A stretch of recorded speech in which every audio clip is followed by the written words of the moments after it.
aming hacienda. Ang lawak ng aming hacienda. Mura daw dito, di ba, pabahay? Ayun yung ano, yung sinasabi ng pasyalan na bukid. Ang dami na nakatira. Yan o, ito yun. Yan o. May Yan mga o. Oh. Yan yung pasyalan. saan nakabilis ng address dito? Doon sa bakal pa, sa taas.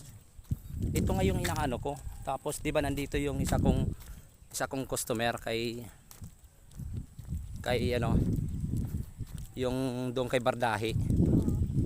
Dito nakatira, yun lang may nag-aalok sa akin 50 mil. Di ba patos rin?